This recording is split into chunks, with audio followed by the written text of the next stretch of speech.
জুলাই বিপ্লবে জড়িত ছিলেন আসিফ নজরুল সাহেব, আপনি বললেন উনি বই লিখেছেন জুলাই বিপ্লব নিয়ে, তো তিনি কি জানেন তার নিম্ন আদালত কিভাবে পরিচালিত হচ্ছে? তো আমি আশা করি তিনি না জেলে থাকলে তিনি খবর নেবেন যে কিভাবে 4 দিনের মধ্যে আমার দেশের বিরুদ্ধে মামলা গ্রহণ করা হলো। মাহমুদ ভাই উনি সবই জানেন এবং সবই ওনার ইশারাতেই হচ্ছে। মুন্নি সাহা শাওনদের কিছু হয় না। পাশাপাশি আপনি জানেন যে সাম্প্রতিক সময় আমি একটা প্রোগ্রাম করে আমার ফেসবুকে একটা পোস্ট দিয়েছি, যে ডেস্টিনি চেয়ারম্যান জেনারেল হারুন, মানে তার সাথে আসামি সবাই 12 বছর 3 মাস করে জেল খাটছে, 12 বছর সাজা 3 মাস অতিরিক্ত খাটছে। আর জেনারেল হারুন 58 দিন জেল থেকে যেমন পেয়ে বের হয়ে গেছে, এবং এর আগে 7 দিন জেলে ছিল, মানে প্রথম যখন আত্মসমর্পণ করে সবাই। তো তাহলে তার টোটাল জেলের লাইফ হচ্ছে 58 প্লাস 7 দিন, আর অন্যদের হচ্ছে 12 বছর 3 মাস। এই হচ্ছে আইনের শাসন। এবং এই ক্ষেত্রে হচ্ছে ওনার বয়স বেশি, ওনার হাঁটুতে ব্যথা, ওনার কোমরে ব্যথা, বুঝছেন তো? এই হচ্ছে আইনের শাসনের অবস্থা। আমরা বলি না বিচার নাকি সবার জন্য সমান, নাকি বলি আইন সবার জন্য সমান, দেখা যাচ্ছে আইন সবার জন্য সমান না। এটাই সত্য কথা। সবকিছু আদিষ্ট এবং নির্দেশিত, এবং আপনার বিরুদ্ধে মামলাটা টেস্ট কেস। আমরা আশা করি আমাদের বিরুদ্ধে আরো কিছু মামলা শুরু হবে আর কি। আপনাদের দিয়ে শুরু হয়েছে, তো এখন আস্তে আস্তে আমাদেরকে ঢোকাবে আর কি। আমরা প্রস্তুত আছি। আসিফ নজরুল মানে হাসিনারে বললাম না ভাই, হাসিনারে পাত্তা দিলাম না 2 পয়সার। এখন আসিফ নজরুলদেরকে আমার ইয়ে করতে হবে, মানে মানতে হবে তাদের সকল কিছু অন্যায়, তাদের সবকিছু মেনে সহ্য করে যেতে হবে। এই অবস্থা আমরা এখন ইনশাআল্লাহ এই অবস্থা কখনো ঘটবে না বাংলাদেশে, আমাদের ক্ষেত্রে অন্তত। আমি একটা বলতে পারি, আপনাদের প্রতি আমার বিশ্বাস আছে যে আমাদের যে লড়াই, সেই লড়াই তো ক্ষমতার জন্য এই লড়াই তো ছিল না, এই লড়াই তো ছিল একটা আদর্শের জন্য লড়াই ছিল, তাই না? আমরা আদর্শের জন্য লড়াই করেছি, বাংলাদেশের জনগণের অধিকারের জন্য লড়াই করেছি, গণতন্ত্রের জন্য লড়াই করেছি, এবং বাংলাদেশের সার্বভৌমত্বের জন্য লড়াই করেছি। এবং এই লড়াই করেই তো 71 বছর বয়স পার করেছি। এবং এই লড়াই আল্লাহ জানে মৃত্যু পর্যন্ত আমাদেরকে তৌফিক দেন এই লড়াইকে অব্যাহত রাখার জন্য। না, ইনশাআল্লাহ মাহমুদা, ইনশাআল্লাহ এভাবেই চলবে।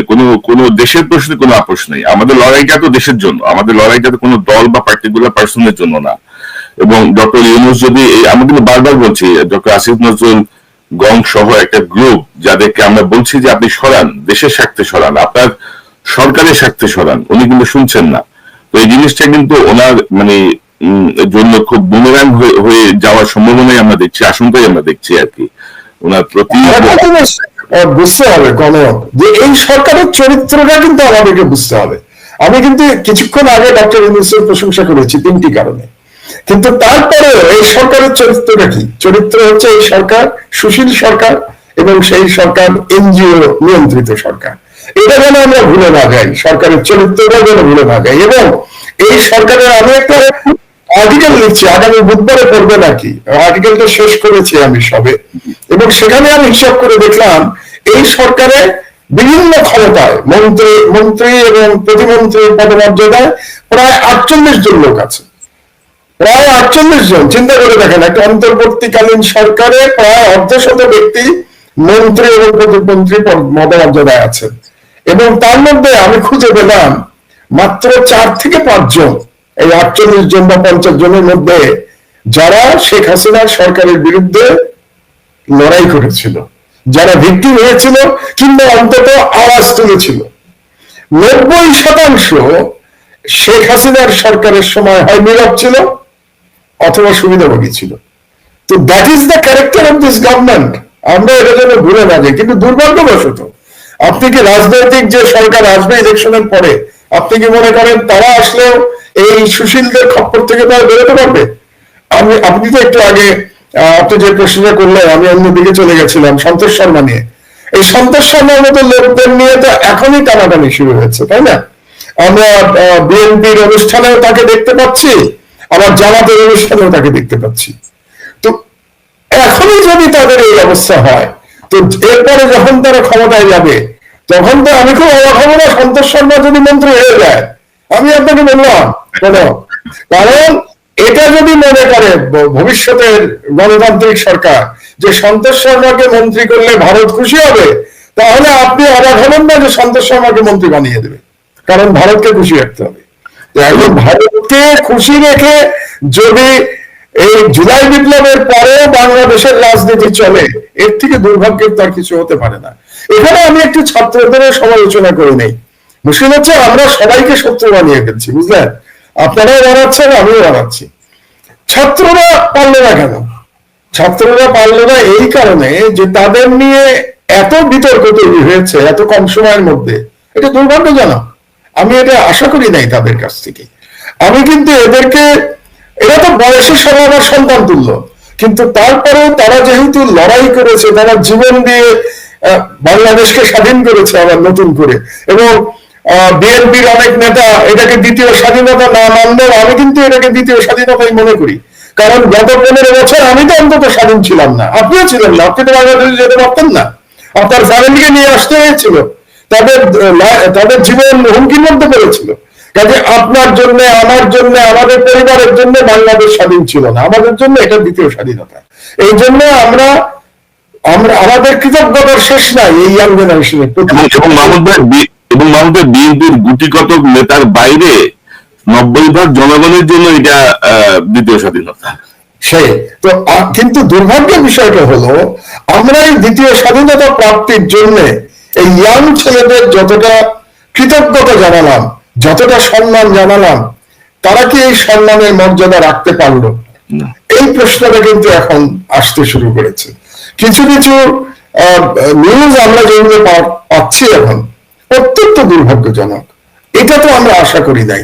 এবং মাত্র 8 মাসের মধ্যে, তাহলে 8 মাসের মধ্যে চরিত্র পতন ধরে গেল, কোন এত সহজে পতন ধরে গেল, এই দুঃখ রাখবো কোথায়? আমরা তো ধারণা করেছিলাম এই বিপ্লবের পরে আমাদের রাজনৈতিক গুণগত পরিবর্তন ঘটবে, অন্তত পুরনো রাজনীতিবিদ যারা আছে তাদের পরিবর্তন না ঘটলেও তরুণদের পরিবর্তন ঘটবে। এখন সেই পরিবর্তনও যদি আমরা দেখতে না পাই, তাহলে কোন বাংলাদেশের দিকে আমরা তাকিয়ে থাকবো? আসলে মাহমুদ ভাই, আমার কাছে যে খবর, সেই খবর হচ্ছে যে ধরেন তরুণদের এই নেতৃত্বকে আসলে প্রপারলি কোন সিনিয়র রাজনীতিবিদ গাইড করে নাই, সুশীল যাও কেউ গাইড করে নাই, যারা রাজনীতি বোঝে বা দেশপ্রেমী।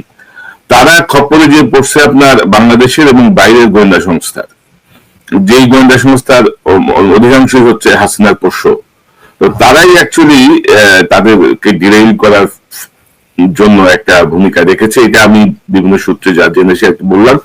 আমরা মাহমুদ একটা গুরুত্বপূর্ণ প্রশ্ন আনতে চাই। আপনি বলছিলেন যে এই অন্তর্বর্তীকালীন সরকারে প্রায় 48-50 জন বিভিন্ন সিনিয়র সচিব, মন্ত্রী, প্রতিমন্ত্রীর মর্যাদায় আছেন।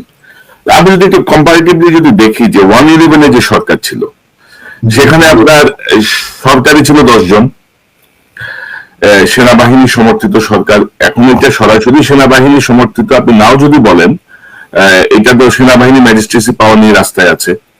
কিন্তু 111-এর সময় যদি চাঁদাবাজি, দখলবাজি বা আইন শৃঙ্খলা পরিস্থিতি অন্তত 9-10 মাস খুবই স্মুথ ছিল, সেই জায়গাটা কম্পেয়ার করলে কিন্তু এখন একটা ভয়াবহ অবস্থা। আপনাদের যে সেমিনার রাওয়াতে ছিল, সেই রাওয়াত সেমিনারের থেকে আমি যদি আপনাকে একটু যদি দেখাই আপনাদের যে বক্তব্য, সেখানে ডক্টর আব্দুল্লাহ ইউসুফ বলেন, যিনি আরেকজন কিনোট স্পিকার ছিলেন সেনাবাহিনীর পক্ষ থেকে, তিনি বলছেন যে সশস্ত্র বাহিনী কি শুধুই বহিস্থ স্বাধীনতা এবং সার্বভৌমত্ব রক্ষার দায়িত্বে থাকবে, নাকি অভ্যন্তরীণ স্বাধীনতা এবং সার্বভৌমত্ব রক্ষায়ও তাদের অংশগ্রহণ থাকবে? বিষয়টি স্পষ্ট না থাকার কারণে রাজনৈতিক দলগুলো সামরিক বাহিনীকে নিজেদের ক্ষমতা সুসংহত করার লক্ষ্যে যথেচ্ছার ব্যবহার করেছে। এবং আপনি কিন্তু যারা গুম খুনের সঙ্গে জড়িত তাদের বিচারের ব্যাপারে প্রস্তাব দিয়েছেন। আপনি কিন্তু সেনাবাহিনীর সঙ্গে সরকার এবং রাষ্ট্রপ্রধানের সমন্বয় করার জন্য জাতীয় নিরাপত্তা উপদেষ্টার পদ সৃষ্টির একটি প্রস্তাব করেছেন। তো আমি যদি বলতে চাচ্ছি যে গত 15 বছরে এই শেখ হাসিনার শাসনে সেনাবাহিনীর মধ্যে কি কোনো গুণগত পরিবর্তন আসলো? যে 111-এর সময় সেনাবাহিনীর যে ভূমিকা আমরা দেখলাম, মানে অন্তত আইন শৃঙ্খলা পরিস্থিতি বা সবকিছু মিলিয়ে, এবার কিন্তু সেটি হচ্ছে না। এবার যথেচ্ছ আমি একটু এখানে দ্বিমত করবো। আসলে সেনাবাহিনীর যে অবক্ষয়, এটা 111-এর মাধ্যমে শুরু হয়েছিল। কারণ 111-এর সরকার এসেছিল ভারতীয় ষড়যন্ত্রের মাধ্যমে। তো তখন থেকেই এই সেনাবাহিনীর যেটাকে বলে না নীতিভ্রষ্ট হওয়া শুরু হয়েছিল। আর আর একটা বড় ব্যাপার হলো যে 111-এর সাথে এবারকার একটা পার্থক্য আছে। পার্থক্যটা হলো যে এবারের বিপ্লব হয়েছে কিন্তু একটা রাজনৈতিক সরকারের বিরুদ্ধে বিপ্লব হয়েছে, এবং বিপ্লব হওয়ার পরে সেনাবাহিনী ক্ষমতা নেয় নাই। তো বিপ্লব হওয়ার পরে বিপ্লব যারা করেছে তাদের পছন্দ মতো সরকার গঠিত হয়েছে, এবং বিরোধী দল যারা ছিল তাদেরকে কোনো আক্রমণ করা হয় নাই। আপনার যদি মনে থাকে 1/11-এর পরে বিএনপিকে তো ধূলিসাৎ করে দেওয়া হয়েছিল 1/11 সরকারের পরে, এবং সেটাকে জাস্টিফাই করার জন্য আমি আমার বিএনপির উপরে জাস্টিফাই করার জন্য আওয়ামী লীগের উপরেও কিছু আক্রমণ করা হয়েছিল। মানে আসল টার্গেট ছিল বিএনপিকে ধ্বংস করা, এবং এটা করার জন্য যাতে একেবারে চোখে না পড়ে এই জন্য আওয়ামী লীগেরও কিছু লোককে গ্রেফতার করা হয়েছিল, তার মধ্যে শেখ হাসিনাও ছিলেন, তিনিও গ্রেফতার হয়েছিলেন। কিন্তু এবার তো কোনো রাজনৈতিক দলের প্রতি সেইভাবে যারা বিরোধী আছেন, আওয়ামী লীগ তো পালিয়ে গেছে, ওদের কথা আলাদা, কিন্তু অন্যান্য দলের প্রতি তো কেউ আক্রমণ করে নাই।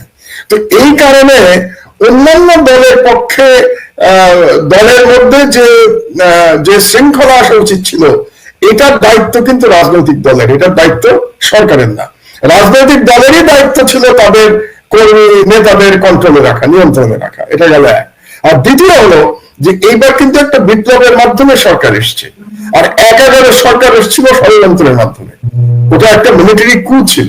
তো বিপ্লবের মধ্যে যে সরকার আসে, বিপ্লবের পরে কিছুটা সমাজে বিশৃঙ্খলা থাকে, কাজে সেটা আপনাকে ওই যে কি বলে with a pinch of salt আপনাকে একটু মেনে নিতে হবে।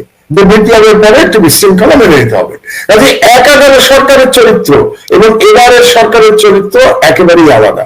আর আমরা কিন্তু 1/11 সরকারের মতো কোন সরকার দেখতে চাই না, বরং আমি মনে করি যে বর্তমান সরকার যেভাবে আছে সেভাবে তারা তাদের ভুলভ্রান্তি থেকে মুক্ত হোক। যেমন আপনি ম্যাজিস্ট্রেসি পাওয়ারের কথা বললেন, সেনাবাহিনীর ম্যাজিস্ট্রেসি পাওয়ার আছে, কিন্তু তারা তো কোনো বাড়াবাড়ি করছে না। 1/11 পরে তো বাড়াবাড়ি করা হয়েছিল, আপনি তো নিশ্চয়ই চান না যে সেনাবাহিনী বাড়াবাড়ি করুক। তো কাজেই আমি মনে করি এই দুটো আমরা তুলনা না করি। মানব ভাই ধরেন আমি কিন্তু 1/11 কোনো কিছুকে সমর্থন করছি না। আমি যেটা বলছি যে মানে আমাদের ধরেন আর্মির মধ্যে যারা মাঠে আছেন, ধরেন তারা মাঠে থাকার পরে ওই সময়ের প্রথম 8-9 মাস যদি বলি যে এই চাঁদাবাজি, দখলবাজি বা আইন শৃঙ্খলা পরিস্থিতি কম্পেয়ার টু এই সময়ে কিন্তু অনেক বেশি অবনতি আমরা দেখছি আর কি। সেই জায়গাটায় ধরেন আসলে সব জায়গাতে এখনো ওই আগের লোকজনই বসা আর কি, যেটা 1/11 পরে সব রাজনৈতিক দলেরই চাঁদাবাজরা পালিয়ে গেছিল 1/11 পরে। এবার কি সব রাজনৈতিক দলের লোকজন পালিয়ে গেছে? তা তো যায় নাই। তো আপনার এই পার্থক্য বুঝতে হবে। সুতরাং একটা গ্রুপের লোকজন চাঁদাবাজরা তো বহল তবিয়তে আছে, তো সুতরাং আপনি একই রকম পাবেন না। আমরা এটাই আশা করি।